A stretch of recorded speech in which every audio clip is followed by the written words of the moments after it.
A continuación, Medicina Ecológica.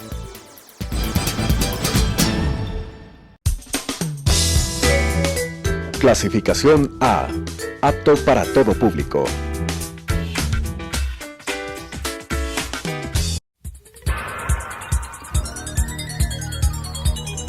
Las opiniones vertidas en este espacio por la producción y dirección del programa son de exclusiva responsabilidad de sus autores y de quienes intervienen en ellos.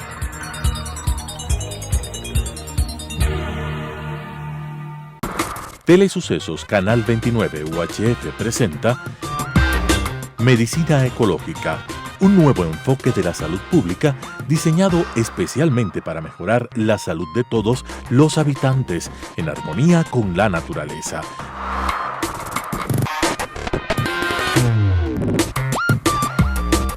Con la conducción del Dr. Walter Mena Ordóñez. Medicina Ecológica. Amigos televidentes, es una enorme satisfacción continuar con nuestro programa Medicina Ecológica hacia un nuevo enfoque de la salud pública.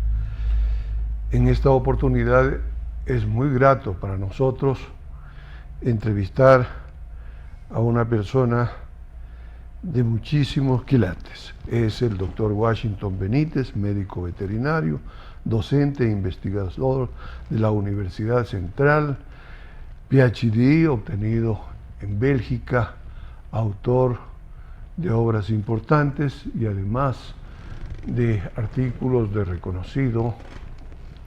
reconocidos internacionalmente. El tema es la viruela del mono, una zoonosis que está afectando la salud de innumerables personas, no particularmente en el Ecuador, sino en el continente africano sobre todo. Es una enfermedad zoonótica y Washington Benítez es una autoridad en la materia. Con él vamos a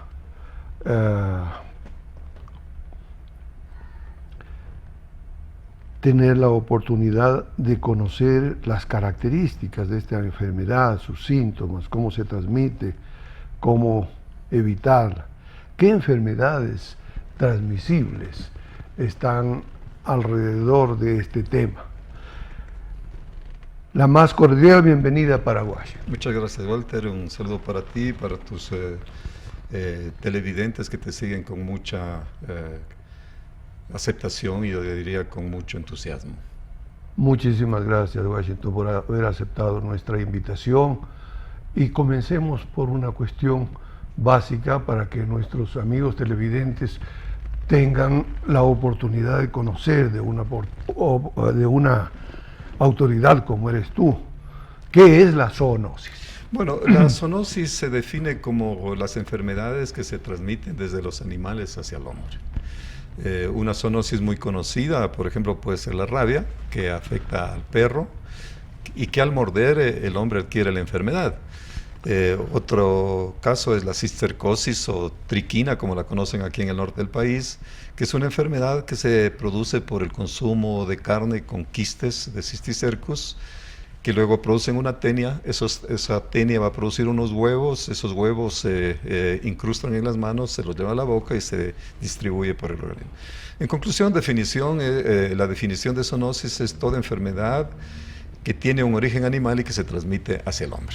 Correctísimo. Síntomas y signos de esta viruela del mono. Bueno, yo creo que primero deberíamos dejar en claro que la viruela del mono es una enfermedad zoonósica que se transmite de una gran cantidad de vertebrados, particularmente tiene su origen en el África Occidental y en el África Central, en la República Democrática del Congo, en todo lo que significa la cuenca del Congo, donde están asentados una gran cantidad de países. Esta enfermedad fue identificada en 1970, cuando ya prácticamente se había controlado completamente la viruela humana. Y fue un caso esporádico. Posteriormente han habido, a partir de 1970 diferentes eventos en los cuales ha existido la presencia de esta viruela en diferentes poblaciones de África Central, de la República Democrática del Congo particularmente, y de los países aledaños. Esto es fundamentalmente la región de origen de la enfermedad, donde primeramente se identificó, y curiosamente hasta ahora no se conoce con precisión cuáles son los huéspedes intermediarios. Ya. Sabemos que el virus actúa como hospedador en una especie como pueden ser las ardillas las ardillas rayadas, los monos o primates no humanos, y que estos en contacto con las personas van a transmitir la enfermedad. En consecuencia, este es el origen en sí de la enfermedad. En relación con la enfermedad en sí mismo, tiene, yo diría, ciertas características que son muy parecidas a la viruela tradicional, que ventajosamente fue eliminada en los años 80, de lo que hace ya aproximadamente más de 40 años. Y la particularidad es de que esta viruela no ataca de la manera tan significativa como atacan otros tipos de virus, y obviamente el nivel de transmisibilidad de la enfermedad es bastante bajo si se compara, por ejemplo, con el sarampión, si se compara con el COVID.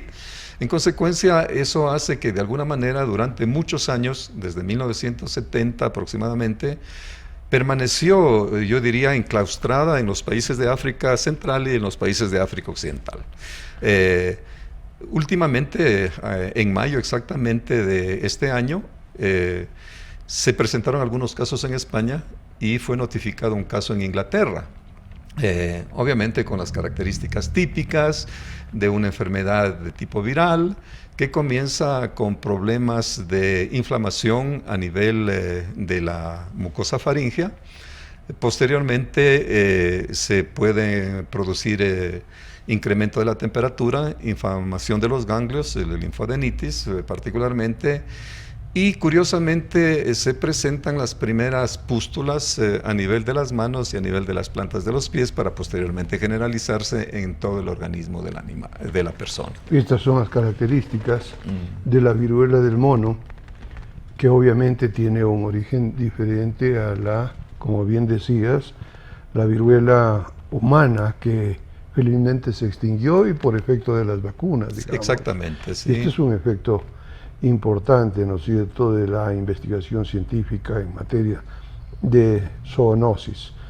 Ahora, se transmite por contacto directo, contacto sexual, por la persona infectada transmite esto a otra persona si está en un lugar cubierto, digamos, hay concentración, o cuáles son las características de la infestación, de la transmisibilidad. A ver, se conoce con bastante precisión. Generalmente hay una gran cantidad de roedores del África Central y del África Occidental en la cual este tipo de virus convive, ¿no? Y obviamente el momento en que las personas entran en contacto con estos animales a través de la cacería, del consumo de sus carnes, o simplemente por contacto directo cuando se los tienen como mascotas, este virus va a comenzar a desarrollarse en el organismo de las personas. Los casos que nos han alarmado son los últimos casos que sucedieron en Europa, fundamentalmente como consecuencia del periodo vacacional que se inicia pronto en la parte del Mediterráneo, y que obviamente produjo la contaminación de un grupo de personas, de turistas particularmente, que aparentemente estuvieron de fiesta. Se habla de una transmisión de tipo sexual, y eso es muy cierto. Coincidencialmente, las primeras personas que se han identificado en lo que va de mayo hasta acá fueron personas homosexuales que tenían relaciones sexuales entre individuos, pero eso no quiere decir que es una enfermedad exclusiva de los homosexuales, ni tampoco hay que estigmatizar a este grupo social. Esta enfermedad puede transmitirse por contagio sexual entre una persona, en un hombre y una mujer, y viceversa, ¿no? En consecuencia, realmente la transmisión se hace de manera directa como tal. Se puede también transmitir a través de otro tipo de fluidos, fundamentalmente como puede ser las secreciones nasales, las secreciones sanguíneas, el consumo inclusive de carnes no cocidas lo suficientemente a través de las secreciones sanguinolentas que se consumen. También pueden ser objeto de transmisión siempre y cuando en el organismo del individuo exista la posibilidad de una puerta de entrada que puede ser una herida, una úlcera o simplemente a través de las mucosas nasales, las mucosas urogenitales o las mucosas bucales como tal. Esas son las puertas de entrada. Correcto. ¿Cómo evitarla? ¿Cómo evitar Bueno, la verdad es que esta enfermedad, contrariamente a lo que se piensa, no es de alto contagio, ¿no? Si nosotros analizamos el RO, como se suele decir, o sea, la capacidad, para que nos entiendan los televidentes, la capacidad de infección que tiene una enfermedad de transmitirse a una población determinada, en el caso, por ejemplo, de la viruela era altamente significativo, era de aproximadamente un 8%, un 10%, en el caso del sarampión puede llegar hasta un 13-15%, y en otras enfermedades disminuye significativamente. En el caso de la viruela del mono o viruela símica, como también se la llama, la transmisión es bastante baja. Generalmente una persona se infecta por el contacto con otra persona.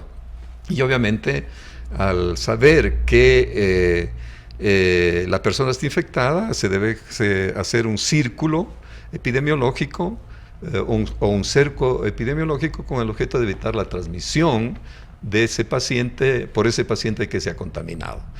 Creo que la posibilidad que se tiene de identificar con mucha facilidad la presencia de pústulas aptas en el organismo de las personas particularmente, que comienzan por la cara, posteriormente van hacia las partes a las plantas de las manos y de los pies, y generalmente y a posteriores se generalizan en todo el organismo de la persona.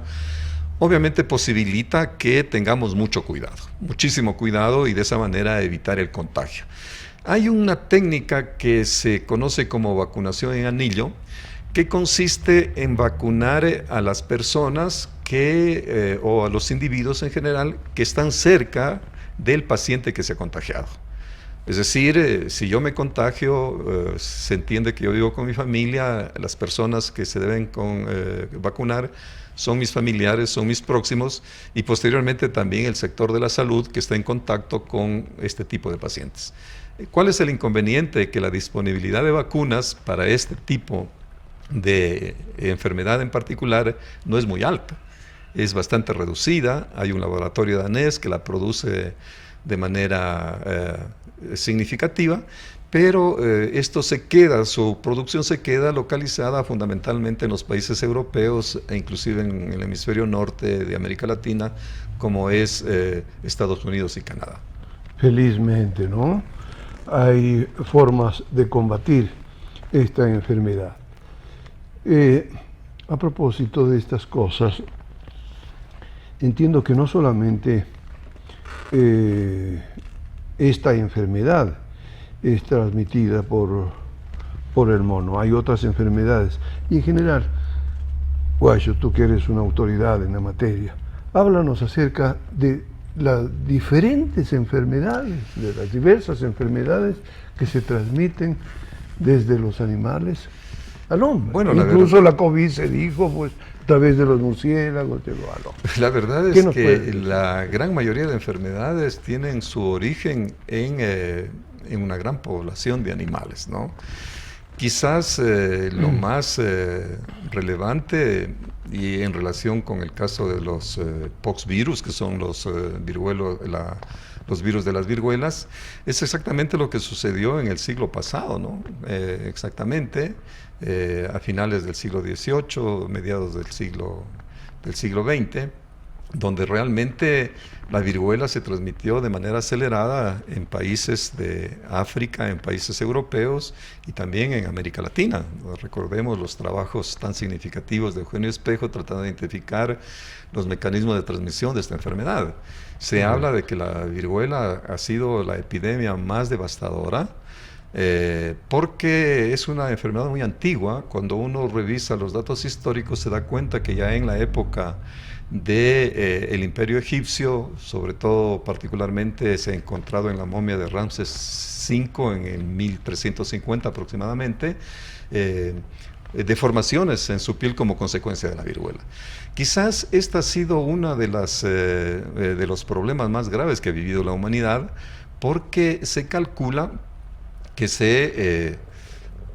fallecieron aproximadamente 300 millones de personas en todo el planeta. Ventajosamente, a partir de los años 50, a partir de los años 60 y 70, se hace una campaña significativa con los trabajos fundamentalmente de Jenner, que se realizaron en Inglaterra, y fundamentalmente las experimentaciones que él tuvo para controlar, para crear un mecanismo de prevención a través de la vacunación. Comenzó de manera empírica. Ya se conocía en China, fundamentalmente antes de Jenner, que muchas enfermedades, sobre todo la glosopeda, que es una enfermedad que ataca a los bovinos, se curaban de alguna manera, yo diría, empírica, empapando algunos trapos de los animales enfermos y pasando ese trapo empapado a un animal sano. Y eso disminuía la mortalidad de manera significativa. Posteriormente, esta tecnología llega a Europa a través de un proceso que se denomina variolización, y Jenner es el que comienza a trabajar de manera significativa y da los primeros pasos para el control de este tipo de enfermedad que fue la viruela. Estos datos históricos excelentes para hacer una contextualización del problema de la viruela del mono, o símica, como se denomina, ¿no? Específicamente, ¿qué otras enfermedades, ¿no es cierto?, son transmitidas de animales a las personas? Tenemos la tuberculosis, tenemos la fiebre del mono, claro, la rabia, la brucelosis, en fin. ¿Qué otras enfermedades? Tú te has adelantado como un buen médico que has sido y conoces exactamente que este tipo de enfermedades han sido muy comunes y frecuentes en nuestro contexto. Además de las enfermedades que tú acabas de señalar, hay otras enfermedades que son un tipo de virus bovino que se conoce con mucha facilidad, que estuvo presente aquí en la Amazonía y que ventajosamente en los últimos años ha desaparecido. Pero existe una gran población de virus, que conocidos unos, desconocidos otros, con huéspedes intermediarios conocidos, otros que no se conocen con exactitud. Es el caso de la viruela del mono. No conocemos exactamente cuál es el hospedador intermediario de esta enfermedad. Sabemos que hay, como lo decía hace un rato, una gran cantidad de ardillas, una gran cantidad de primates no humanos que realmente pueden transmitir este tipo de enfermedad. Inclusive hay roedores que pueden hacerlo, ¿no? Pero las más importantes que la humanidad ha tratado es obviamente la rabia, ¿no? La rabia es una enfermedad bastante compleja, que ventajosamente también está en proceso de eliminación. La primera enfermedad vírica que se eliminó, y realmente ese es un problema que ahora tiene la humanidad, porque con esto de las guerras biológicas pueden provocarse problemas significativos en caso de descuidos de las reservas que se mantienen en los laboratorios. Se sigue, yo diría, manejando con mucho cuidado desde el punto de vista epidemiológico por la gran capacidad de transmisión que tienen estas enfermedades virales como tal. A propósito de lo epidemiológico, producción y distribución de estas enfermedades, ¿dónde se ven con mayor frecuencia la aparición de estas enfermedades? Bueno, el caso concreto de las enfermedades de la viruela símica o viruela del mono es indiscutible que tuvo su origen en el África Central y en el África Occidental, sobre todo en África Central y en República Democrática del Congo, ¿no? Y esto permaneció, yo diría, centralizado en esta zona por procesos biológicos evolutivos naturales, ¿no? Pero resulta que hoy en día hay una gran cantidad de movilidad humana y de movilidad animal. Los animales exóticos se han convertido en mascotas y esos animales exóticos son trasladados de un continente a otro con mucha facilidad. Y cuando uno revisa la historia, por ejemplo, de esta famosa enfermedad del simio o viruela del mono, uno conoce que existieron brotes, por ejemplo, en Estados Unidos, en Canadá, en Inglaterra, como consecuencia del traslado de algunos animales, primates en uno de los casos, roedores en otros casos, que se los llevan desde el África, desde las zonas donde el virus tiene como hospedador, está como hospedador en este tipo de animales y los llevan en calidad de mascotas. Entonces eso facilita, yo diría, enormemente la transmisión de la enfermedad. La movilidad hoy en día también es mucho más fácil que antes y después de la época de la pandemia este proceso también se ha acelerado y el origen de esta viremia que estamos en este momento soportando parece, según los expertos, que tiene su origen en una fiesta que se desarrolló en un país europeo donde hubo personas de diferentes nacionalidades y obviamente se contaminaron en un principio por transmisión sexual. Pero atención, esto no solamente se puede transmitir por relaciones sexuales, se puede transmitir por contacto directo de los flujos de las personas con quienes nosotros intercambiamos cuando éstas están contaminadas. Guacho, en este punto a mí me gustaría hacer un pequeño comentario en el sentido de que hay necesidad de entender la ciencia como el trabajo mancomunado de los investigadores para luchar contra las enfermedades, ¿no? Es decir, no hay médicos por un lado, no hay médicos veterinarios por otro lado, no hay biólogos por otro lado, sino que es un conjunto de personas las que determinan el nacimiento de las enfermedades, su evolución, la forma de diagnosticarlas, la forma de tratarlas, de contenerlas, ¿no es cierto? Y entonces, aquí viene una cuestión que resulta interesante conversarla contigo, ¿no? Me parece que hay mucha prepotencia, a veces arrogancia de parte del sector médico. Yo me pertenezco al sector médico, ¿no? Orgullo, ¿no? Pero casi se hace imposible que los médicos de diferentes especialidades, más aún, diferentes profesiones, o aparentemente diferentes profesiones, colaboren entre sí para hacer posible, ¿no es cierto?, contener estos males. Esa especie de burbuja cartesiana, se ha dicho, es una especie de barrera infranqueable. Yo no puedo conversar contigo porque no eres médico, ¿no? Y sin embargo, yo creo que en el país surge la necesidad absoluta de conformar equipos interdisciplinarios para tratar estos puntos. ¿Cuál es tu Bueno, yo creo que criterio? ese es un viejo concepto individualista de creer que hay ciertos sectores que conocen o están muy bien empapados de un tema determinado relacionado con la salud en particular.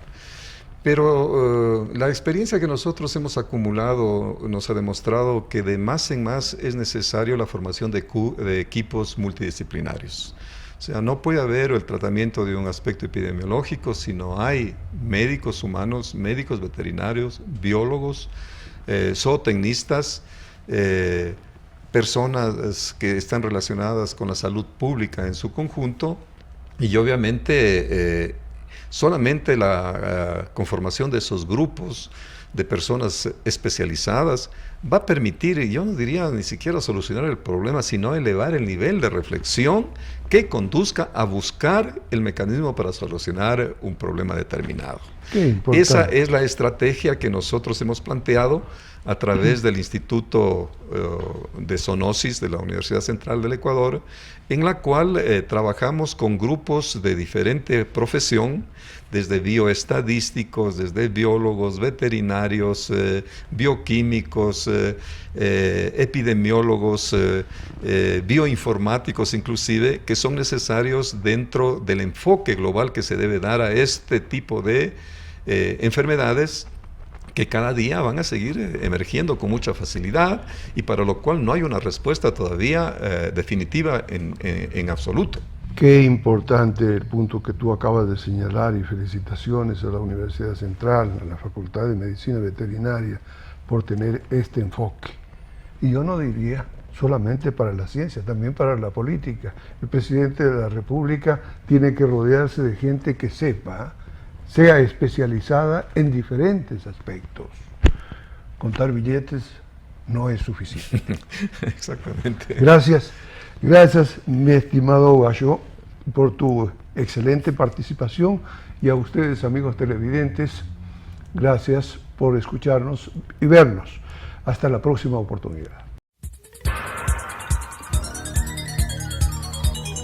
Las opiniones vertidas en este espacio por la producción y dirección del programa son de exclusiva responsabilidad de sus autores y de quienes intervienen en ellos.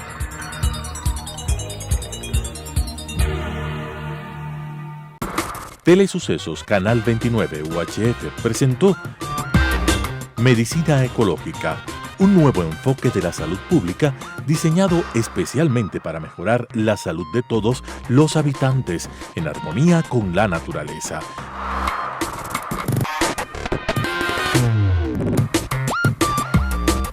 Con la conducción del Dr. Walter Mena Ordóñez. Medicina Ecológica,